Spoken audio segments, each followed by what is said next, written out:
En pensant aux chauves-souris, moi j'ai jamais pensé à quelque chose de beau, de joli, d'utile. Les souris, c'est des choses assez répugnantes. Je suis passionné même par ces animaux et j'aimerais en découvrir plus sur ces espèces. Voilà. C'est mignon par moment, quand c'est loin.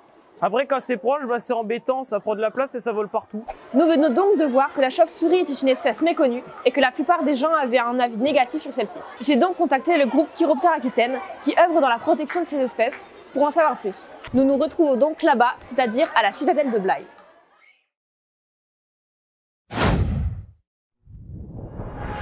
Je me trouve actuellement devant la citadelle Vauban de Blaye. Ce monument, classé en 2008 au patrimoine mondial de l'UNESCO, a été construite par Vauban au XVIIe siècle. Je vais maintenant rejoindre Charlène, qui est membre du groupe Chiroptère Aquitaine et qui va nous faire visiter le souterrain, qui est le royaume des chauves-souris.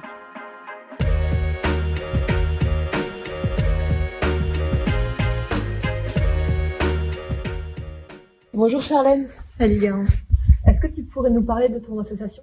Oui, je suis bénévole au groupe Chiroptère Aquitaine. C'est une association qui est uniquement composée de bénévoles et qui œuvre pour la protection et la conservation des chauves-souris et qui rayonne sur l'ex-Aquitaine.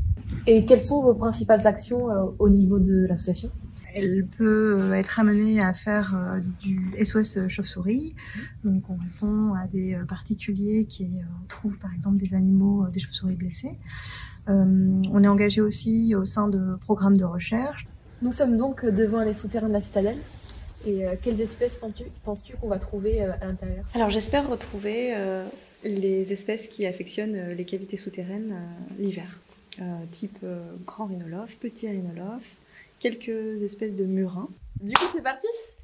Pas si vite Garance, les recommandations actuelles sont de porter un masque sous terre en présence de chauves-souris. Le Covid étant une zoonose, donc par mesure de précaution nous allons porter un masque. Il y a des espèces. Donc c'est un petit rhinolophe, cousin du grand rhinolophe.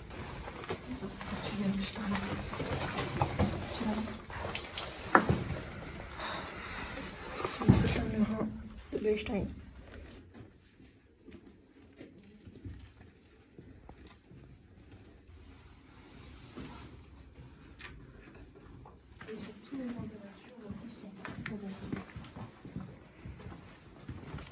Là, ce qui est intéressant, c'est l'humidité.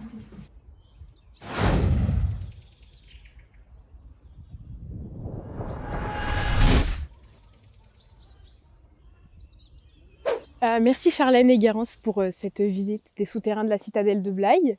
On se retrouve donc sur le domaine viticole Émile Grelier et on va rejoindre le vigneron de ces lieux qui va nous expliquer l'utilité de la chauve-souris sur le vignoble. Bonjour, bienvenue au domaine. Merci. Pouvez-vous nous présenter en quelques mots le domaine? Oui, donc vous êtes sur un domaine qui a été créé il y a une vingtaine d'années. Nous sommes en agriculture biologique. Notre particularité, c'est d'avoir travaillé autour de la biodiversité afin de créer un équilibre durable et résilient. Donc j'ai vu que c'était un refuge pour les chauves-souris, mais du coup, quelle est leur importance au sein du vignoble? Donc la chauve-souris est un très bon partenaire pour le vigneron puisqu'elle peut venir chasser des ravageurs que l'on trouve sur notre vignoble, qui sont principalement des petits papillons qui viennent pondre sur nos raisins.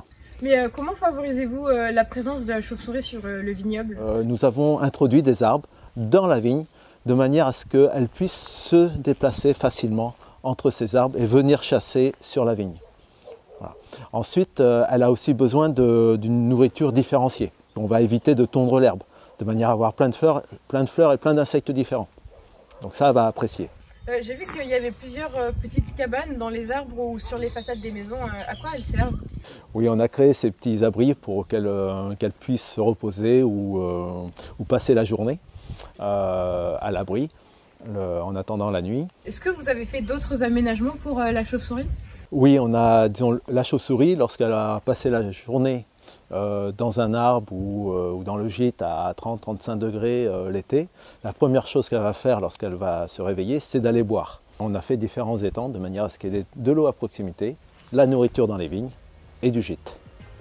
Merci Benoît. Contrairement aux idées reçues par les élèves, la chauve-souris est un animal de taille, donc protégeons-la.